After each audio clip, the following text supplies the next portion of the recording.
Good morning.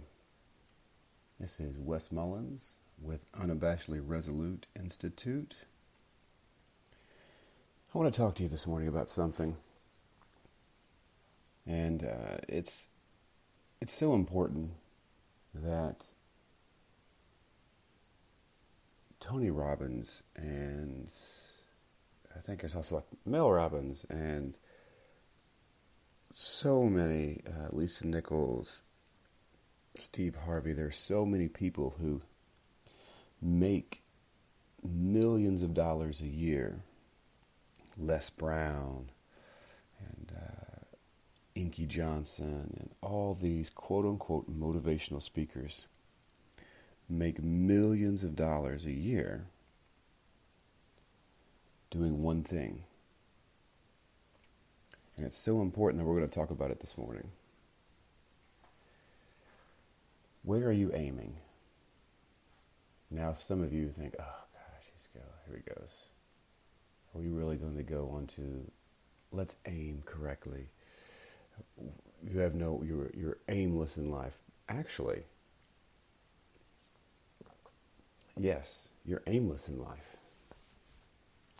Isn't that the critique that people would always give? Oh, well, you're wandering around aimless. And then all of my Tolkien friends would say, but not all who wander are lost, which is true.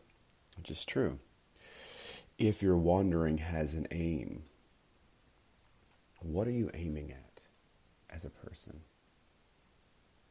What are you aiming at? You see, humans are some of the most magnificent creatures. Now, I know my naturalist friends, my atheist, scientism thinking friends will all look around and say, hey, you know what? Humans share 97% of DNA and other things with chimpanzees. We're basically apes. To which I always reply, that 3% makes all the difference. Where are the chimpanzee cities? Where are the chimpanzee hospitals? Where's the chimpanzee literature? Can I go find the great chimpanzee who's written Shakespeare or has written the Nobel lecture on literature from Alexander Solzhenitsyn or Sherlock Holmes? Where is the ape that wrote the Chronicles of Narnia? Did the chimpanzees go to the moon? Do they have their own space station in space? Do they have satellites in space? Have they conquered every territory in the known world? Did they create aircrafts? Do they have their own great ape airline? They're like Magilla Gorilla Airlines or something, the Great Ape. I don't understand the comparison to reduce humanity down to being basically an ape over 3%, yet that 3%, as Sherlock Holmes would say, it's the smallest details that are the most important, the most vital, that 3%. Guess what else creatures can do and why we've been able to do all that stuff? And the reason why we've been able to do all the things that I've mentioned is because we can do one thing that apes cannot. We can do one thing that no other creature can do. We can aim. Now you're like, well, eagles can aim. They dive bomb and I've seen a chimpanzee throw a rock at something once. Yes. In those limited capacities is not equal to what humans can do with aiming. Humans can take a piece of string, a couple pieces of wood, and some feathers, and shoot a moving target hundreds of yards away. Chimpanzees cannot do that. And according to evolutionary biology, they've been around longer than we have. They just made different choices, right? for going that route, made different choices. They refused to aim. Refused to aim. Because they don't... What gives us the ability to aim? What gives us the ability to aim is something amazing called consciousness. And as far as we know, there is no creature on earth who has the ability to access consciousness like humans do. What does it mean to have consciousness? What does it mean? So, in the first session of Unabashedly Resolute Institute, we talk about repairing your mind. So what is it exactly that human consciousness allows us to do? How does human consciousness allow us to aim? Well, human consciousness allows us to aim by allowing us, get this, to contemplate us contemplating ourselves. We have metacognition. We can even go metacognition. We can go meta-infinity cognition. We can do the two mirrors standing next to each other, that infinite pathway going both ways in when you hold two mirrors up. I can't remember the name of what it's called. But we can do that. So we can contemplate historical things that we have never been able to see or be a part of. We can contemplate and reenact. You understand that reenactment of these battles is not that's pish-posh. That's just a waste of time. No. Do you understand? The human consciousness is so strong that we can reenact the battles that took place or the things that took place when we did not exist. We didn't exist, but yet we are going to reenact almost verbatim, almost shot for shot, scene for scene what happened. You're like, well, that's not such a big deal. Really? Because we can go back even further. Let me ask you a question. When did you become conscious? At what moment? Do you remember the moment that you were conscious? Science tells us if we could access the memories of being a fetus, that those are actually available somewhere deep inside the brain. And if we could access those, we could actually remember what it was like to be inside the womb. But even as I say, access what it would be like to be inside the womb, your mind actually allowed you to go and consider the thought for a second. You actually consciously considered what would it have been like to have been inside the womb. Well, that was before you could access your consciousness. When did you have the ability to willfully access your consciousness and know that it was you that was doing the accessing? Because see, animals have small amounts of consciousness, and they can feel pain, and they can know things, and they can create behaviors, and they can seemingly love and have a spectrum of emotions. But yet it is, the wolf doesn't know it's a wolf. It just acts. It knows it's hungry, but it doesn't know that it's the thing that is hungry. It can't take that extra step outside and go. It can't do the metacognition thing. It can think, but it can't think about thinking about thinking. The humans can't. So when did you become conscious? You have no idea, but you just take it as a brute fact, and you take it as an assumption that you're conscious, and that consciousness is just always available and always been there, and it doesn't really mean anything. It's actually gets in the way more than anything, because I have to think about things, but I have to think about things that I don't want to think about, and there's too much available in my mind and I don't know what to do with it. There's too much information. There's too many things going on. I'm not sure what to do. And so actually the conscious, our self-awareness and consciousness sometimes is paralyzing because there's so much going on that we don't know how to handle it. And so we just want it to all go away. But let's think about, just really quick, let's think about aiming. Let's think about thinking as an aim into history. So people have written history down, and we can go back and we can look at history and say, well, it's all wrong. It's all fine.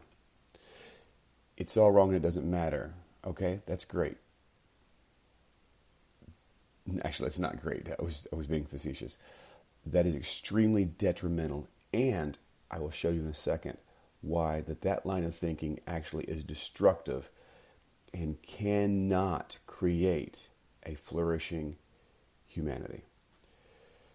But let's go backwards for a second, because I think this is gonna blow your mind. Inside of consciousness, we can go back to thinking about being in the womb, and we can go back and realizing there was a history before we had consciousness, that our parents had consciousness. And before them, their parents had consciousness. And before them, their parents had consciousness. And each of those consciousness preceded and was outside your consciousness or the consciousness of your parents. And so you see that,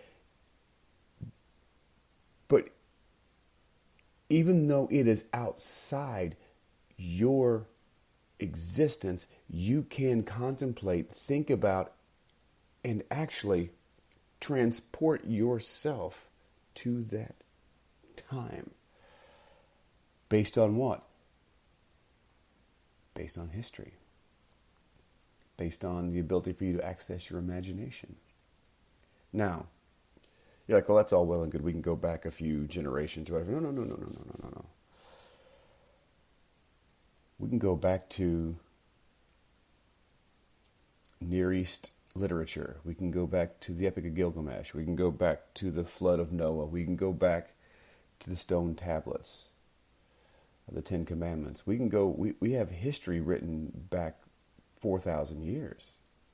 Nearly 4,000 years of written history that we can go into like an avatar, or we can go into like reading a book and finding the characters, and we can go into their consciousness and see the world through their eyes. We actually can do that because we have history. You can say it's all fiction, that's fine. But it allows us to take our consciousness and meld it to the consciousness of the character that we're reading about, and we can see the world through their eyes. Come on, that's pretty amazing. That's pretty amazing. And I could stop right there, and just that thought alone is freaking amazing. Now, where else can we go with this? We can go back to Genesis 1. Which Genesis 1:1, and Jordan Peterson says this, and I actually said it before I knew he said it, so I'm taking credit for this statement. Partial credit, because his will be known more than mine. The first sentence in Genesis may be the most important sentence in the history of all humanity. It is the most powerful sentence known to man. And it starts out with, in the beginning, God. Now think about that. And guess what? You can think about that. You can think about the beginning of existence. How amazing is that? You can think about the beginning of existence. That's incredible. Now, what's even more amazing is you can go further than that. You can think about an existence outside of existence and a time outside of time. You can actually think of a creature who is outside of time, outside of space, outside of this created existence. You can think about that. You can think about a creature that is all powerful, that is all knowing, that is everywhere, and that is all loving. A creature, a being above which there can be no greater being. Can you think of that? Can you think about a being which, if this being existed, there would be no being greater than it, and it would have all the great making properties, and it would be the ultimate being? Can you think of that? You know what? Yes, you can. Theology and philosophy call that creature, that being, God. So not only in your consciousness can you think about previous you, previous generations, the beginning of the universe, you can think beyond the universe to a first cause, or the uncaused cause, the unmoved mover. That is just amazing. And why could you do that? Because you could aim. Now, how did we aim? How did we think about that? What did we use? So we used consciousness and imagination.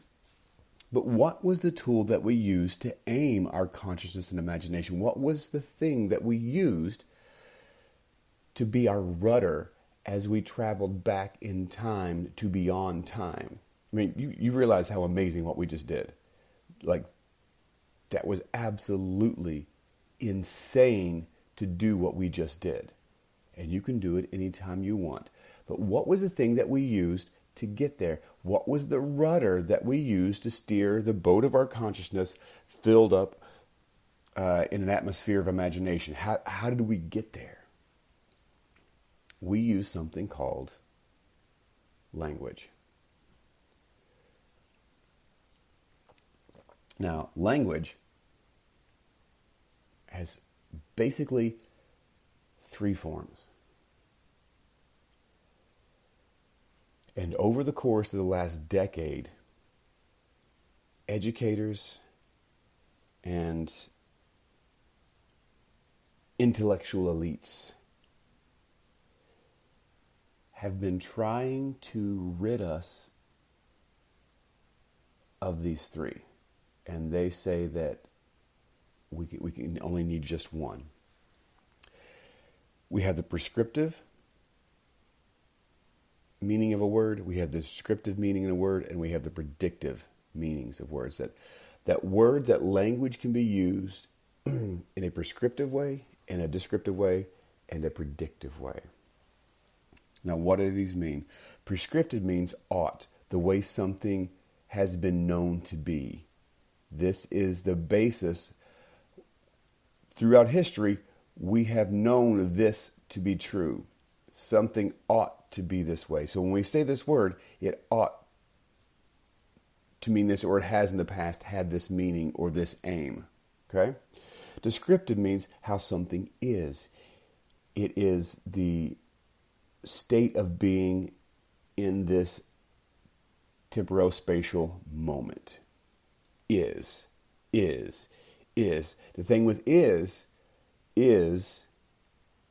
that it has to be constantly restated. Because the moment I say something is, I'm sitting at my desk. Now, I was sitting at my desk. The person who said I was sitting at my desk is now in the past. And if I consciously think about that, I have to think about that as the prescriptive West, not the current West. The descriptive West, the West that is speaking right now, after I say is speaking, becomes the West that is prescriptive, and that ought to have been speaking or was speaking in the past. Because I'm speaking and I can consciously see myself sitting at my desk where I'm in my office where I'm recording this, because I can see that and I'm speaking, I also know that I will be speaking in the next 30 seconds. And I say will be speaking, and that allows me, the conscious person, to see into the future, to predict the future based on what? Based on the prescriptive knowledge that I have been speaking and that I am speaking. And because I'm still sitting here, it's a good chance that I will be speaking. So I've gone through 3 states of of language. One is the predictive, prescriptive, like a prescription, right? This is what you ought to take to help you. Descriptive, the thing that is happening right now. And then predictive is based on the other two. I should be able to aim and hit what I will be doing or what I could be doing in the future. And it's very important. It's very important that you understand those, because there are a lot of intellectuals and intellectual elitists and postmodern elitists who want to rid you of two of those. They want to say, and I've read this article a decade ago, and it's becoming more and more and more and more and more and more true. They want to get rid of the predictive and the prescriptive, the past and the future, and say, no, the past is full of crusty old white folks who just they just made language mean what they wanted to mean, and it was an oppressive language, and it was horrible, and everything up to the point where I'm speaking right now is obsolete. Now let me ask you a question. If you say that descriptive is the only language, the type of language that there is, and that you can only speak about things as they're happening, well, I've already proved to you that in the moment that it's happening, the second after I say it's happening, it's no longer the present, it is the past. So if everything I say, if I want to express to you an idea that's happening right now, this is how I feel in this moment. Well, as soon as I get to the end of my sentence, that moment has passed and is now what happened in the past. It's now a historical fact of my life that I was feeling like this. And because I was feeling like that, and I think that that is the correct answer, I think that is the correct way to think, I think that that correct way to think is what should be thought of, and it should be the thoughts that I'm having, because I'm having them now. It becomes the ought. It should have been happening, and it did. So therefore, that language, as soon as I finish that sentence, that language becomes prescriptive. You see, it's not that oppressive people created language to benefit them. They created language. Now, I do have other podcasts on this. They created linguistics. They didn't create language per se. I'm using that term broadly, and I'm going to get myself, I'm going to seemingly contradict myself. They created linguistics and grammar to express language they had discovered. Language, I believe, is discoverable. Linguistics and grammar and rules and laws, those things are all created to be understood. But even if you try to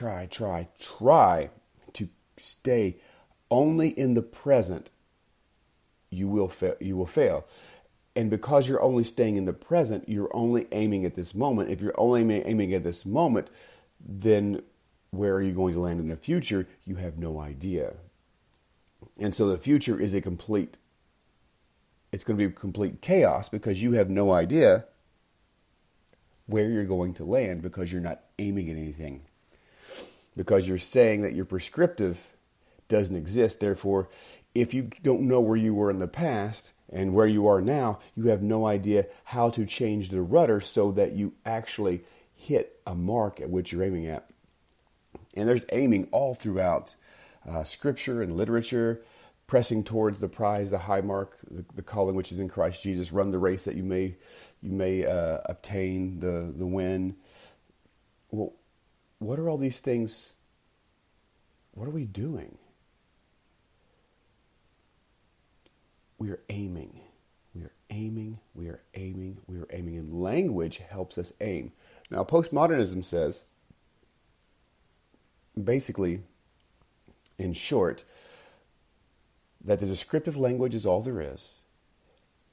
And because language is a social construct, that their words do not have different meaning. There is no priority or hierarchy of meaning in words. All words are equal because you're only expressing what you feel in the moment and what is for you in that moment. The words before you, historically, their meaning doesn't matter. The future meaning doesn't matter. All that matters is right now. So what you're constantly doing is you're constantly aiming at yourself in this present moment. One of the most horrible things about this is you are trying to aim at yourself in this present moment because you said it's too hard to understand the past because there's so much going on. It's too hard to predict the future because it's the past can't be dealt with because it's happened, and so everything in the past is bad. Everything in the future is infinite possibilities, so that's overwhelming and paralyzing. So they're both paralyzing, so I'm going to aim right in this moment where I am. The problem is for you, if that is your goal, is to aim at yourself constantly. I'm aiming at myself right now. I'm aiming at myself right now. I'm aiming at myself right now. It's going to be completely earth-shattering when you aim at yourself in this moment and you miss because you think that all language is equal and every word, the word mom and the word dad, are equal terms. The word good and the word bad are equal terms. And if I aim at good or if I aim at bad, I should still hit the same mark because it's just a word. And any word has the correct aim built into it. As long as I think that the aim is correct, then I can use whatever word I want, and whatever word that I want, I can change the meaning of a word, aim, and still hit the target as someone else is using a different meaning for the word they're aiming. We should hit the same mark. Even though the language we use and the aiming we're doing is different, we should hit the same mark. What is this called? This right now is something that's going on in the Western world, and it's called equity of outcome.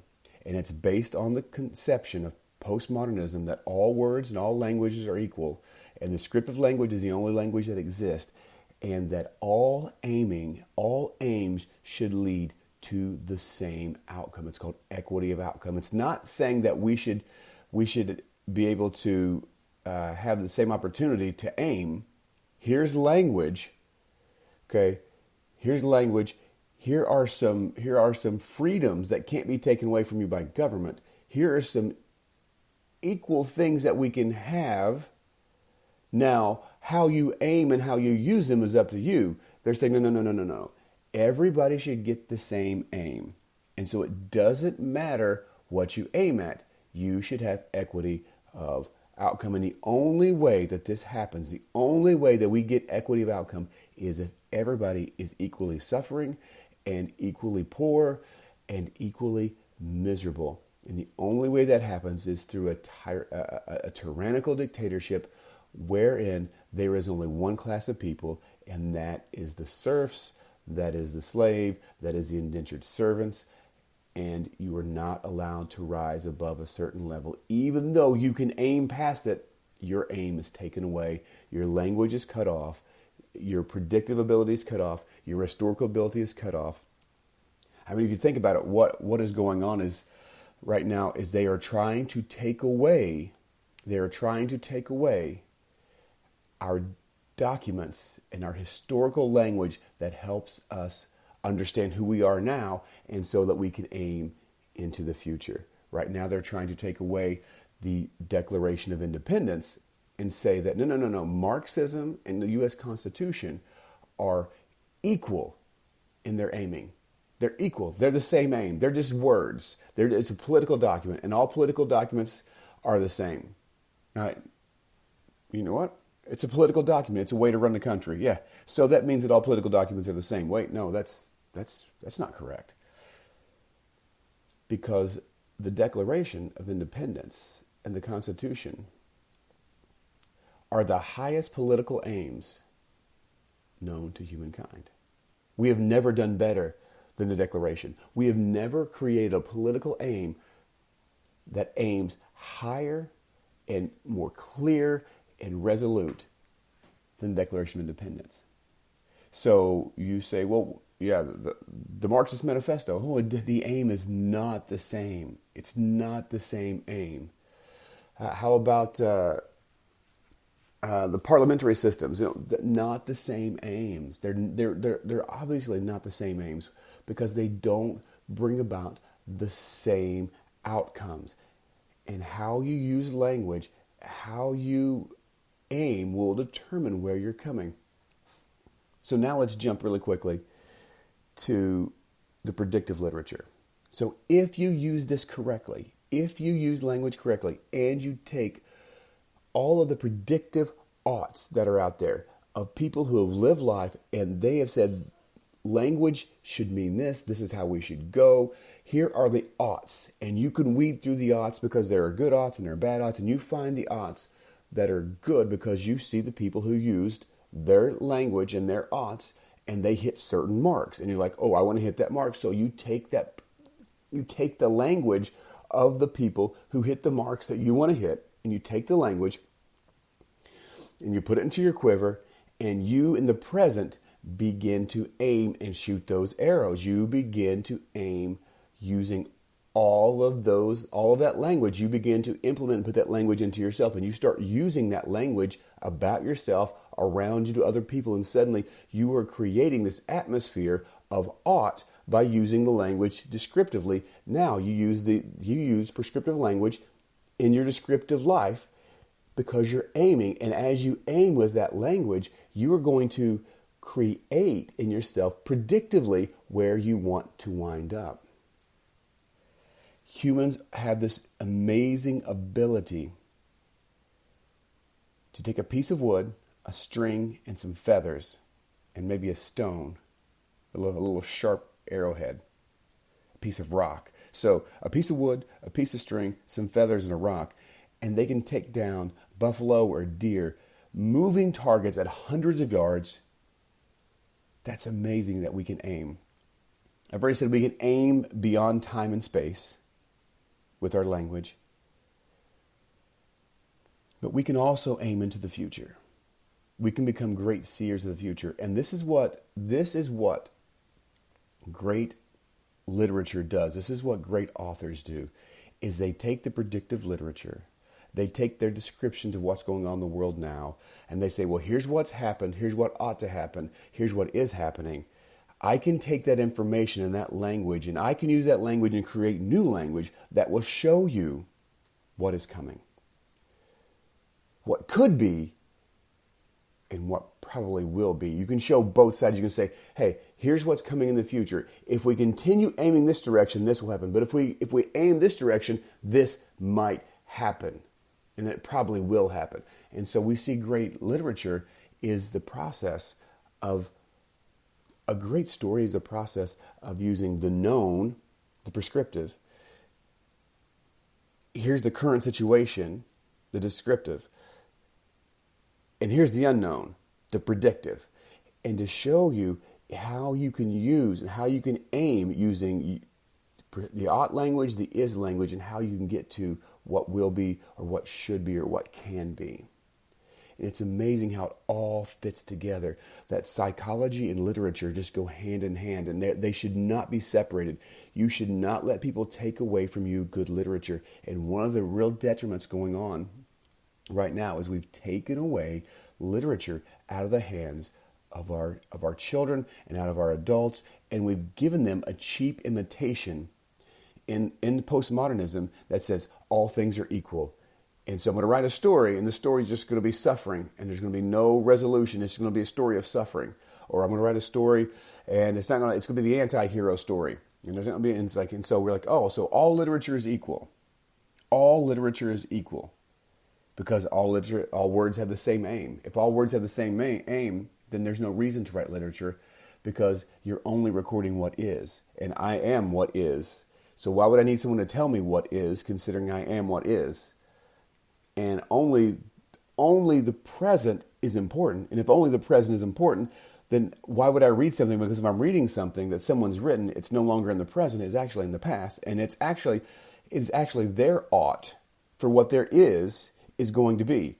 None of this makes sense unless we're aiming. Postmodernism is too simple, and it doesn't take into consideration the abilities, the deep abilities of the human consciousness to aim both directions, forward and backward.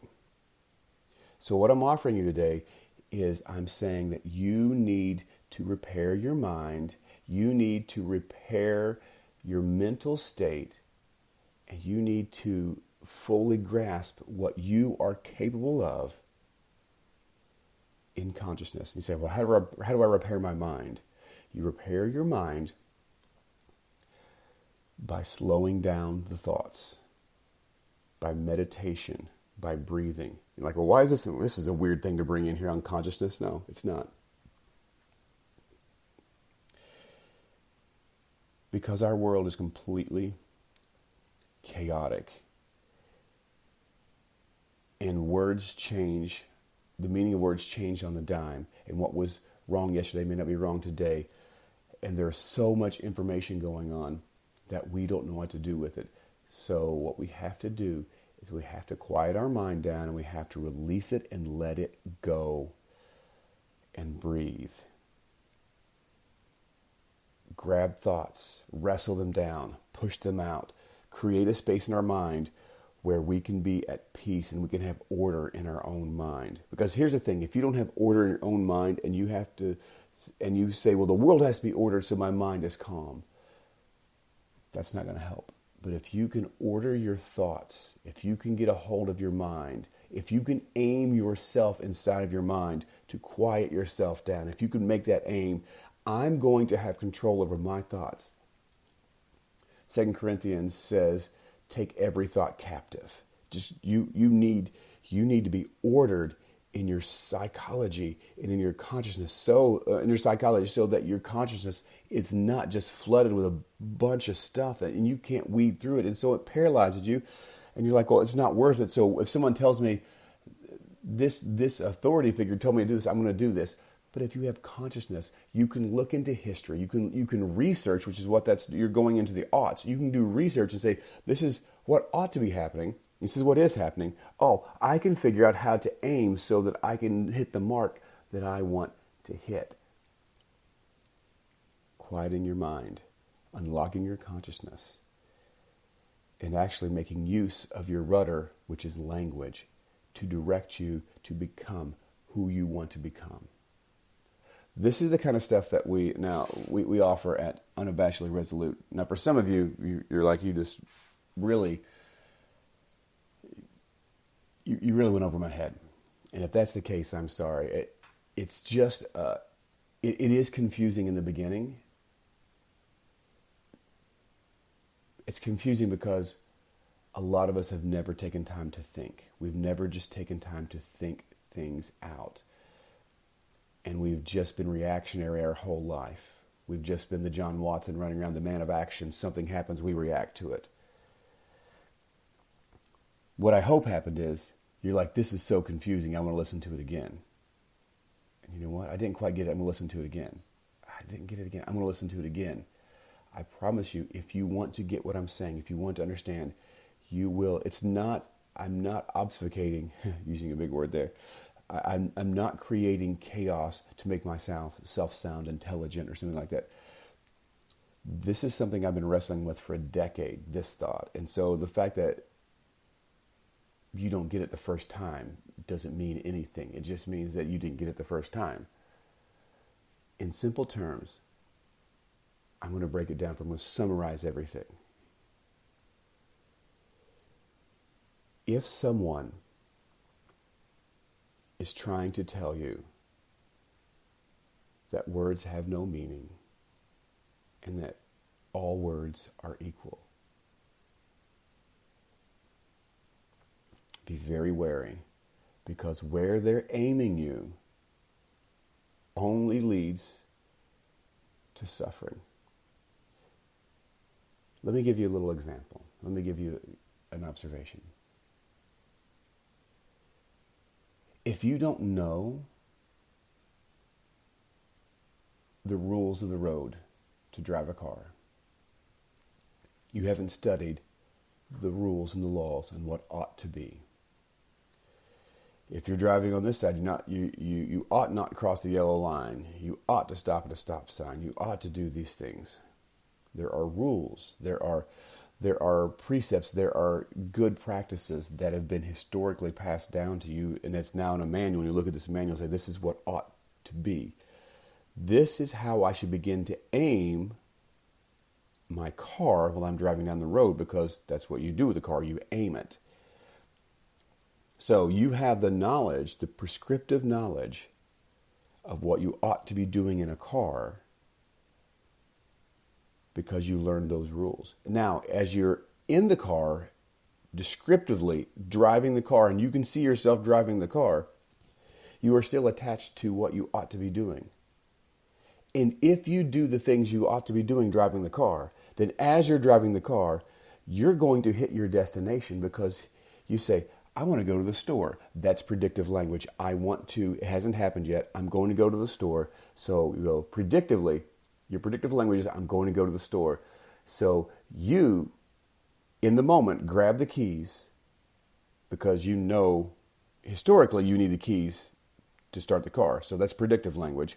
I'm going to grab the keys because I know I need the keys. So you go and you start the car. You know how to start the car because you've done it hundreds of times. So you start the car, close the door. You know all the things to do that you ought to do to get the car, to aim the car so that you will get your destination. Prescriptive language is the rudder. I mean, I've said it is the rudder that helps you currently. It's the steering wheel that helps you guide the car to where you want it to go currently, so that in your current state, you will wind up where you thought you wanted to go, where you dreamed of going, or where you said, no, my aim is to go to the store. So I use all the information I have about the car so that when my current state arrives at the store, I will know how I got there. And I can do that again. I can do that again. And so we learn to aim. So that's the basic understanding of what I'm talking about. Using language to help you aim. Your words matter. What you say matters. What you speak over yourself matters. If you think you're worthless, then you're going to aim at being worthless. If you think all words have equal meaning, you're not going to aim at anything, and you're not going to hit anything, and you're going to find suffering and misery. But if you aim at transcendence, if you aim at good things, if you have an aim that is higher than yourself, and you aim at forgiveness, if you aim at greatness, if you aim at these things, you can hit them. Aim is important. That's all I have for right now. Hope you guys enjoyed this and it wasn't too dry and all this. This is my passion. I love talking about talking and thinking about thinking and talking about thinking about thinking. Anyway, this has been Wes Mullins with Unabashedly Resolute Institute. We'll see you guys next time. Bye.